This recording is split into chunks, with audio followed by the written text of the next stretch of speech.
Salut à tous, c'est Etienne de la chaîne Monsieur Théâtre. Aujourd'hui, toute nouvelle vidéo. Alors n'hésitez pas en quel comment de vous abonner, liker, commenter, partager. Aujourd'hui, je vais vous parler de l'histoire de Noël. Voilà. C'est parti.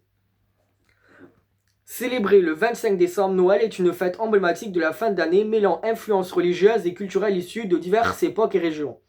Si Noël est bien souvent associé au christianisme et à la naissance de Jésus, il n'en a pas toujours été ainsi. Il a même fallu plusieurs siècles avant qu'on ne s'intéresse à la naissance du Christ. Les racines anciennes de Noël. Bien avant l'émergence du christianisme, les peuples païens célébraient le solstice d'hiver au moment où les jours commencent à rallonger après la nuit la plus longue de l'année. Ces célébrations symbolisaient le retour de la lumière et la renaissance de la nature. Dans la Rome antique, les Saturnales fêtes en l'honneur de Saturne incluaient des banquets, des décorations dans les maisons et l'échange de cadeaux, des traditions qui rappellent celles de Noël aujourd'hui.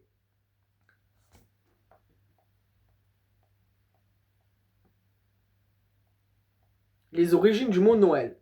Le terme Noël apparaît pour la première fois, il dérive du latin natalis die, signifiant jour de naissance. Ce mot partage une racine commune avec ses équivalents dans plusieurs langues romanes.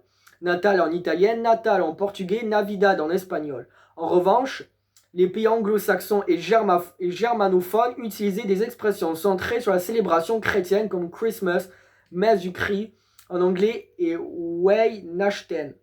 En allemand, dans les pays scandinaves, le mot Jul désigne cette fête, une référence à ces traditions nordiques anciennes.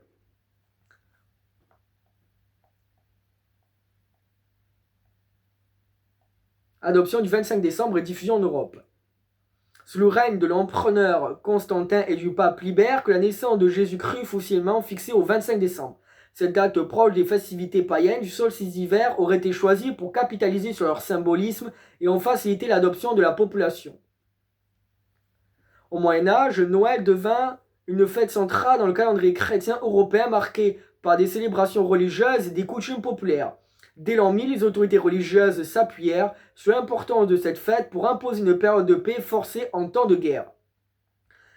La diffusion de la fête de Noël en Europe s'est opérée progressivement à travers les siècles, intégrant et transformant diverses traditions locales, l'échange de cadeaux, vestiges de l'Antiquité, une tradition qui traverse les siècles. Les marchés de Noël voit aussi le jour comme le Christkindlesmarkt de Strasbourg. Établi en 1570, quant au sapin qui a décoré les foyers et les lieux de culture, il s'inspire largement des traditions germaniques avant de s'étendre à d'autres régions européennes. Aujourd'hui, bien que les célébrations varient selon les pays, Noël demeure une fête largement célébrée à travers l'Europe, combinant rites religieux et pratiques séculaires.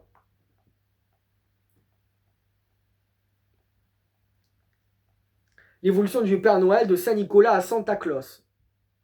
Le Père Noël, figure emblématique des fêtes de fin d'année, trouve ses racines à la légende de Saint-Nicolas, un évêque connu pour sa générosité envers les plus démunis. Fêter le 6 décembre à Saint-Nicolas reste aujourd'hui une tradition importante dans certains pays d'Europe qui marque le début des fêtes de fin d'année.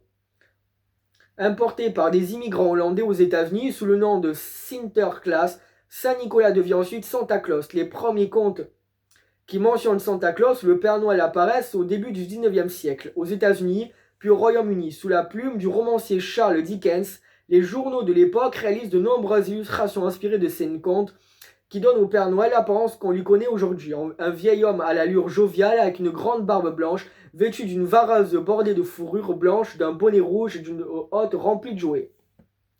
Contrairement aux idées reçues, l'entreprise Coca-Cola n'a pas créé la figure du Père Noël, mais elle a contribué à la populariser à partir des années 1930 grâce à ses campagnes publicitaires au moment des fêtes. Voilà. J'espère que cette vidéo vous aura plu. N'hésitez pas à vous liker, vous abonner, partager pour plus de vidéos. C'était Monsieur Théâtre.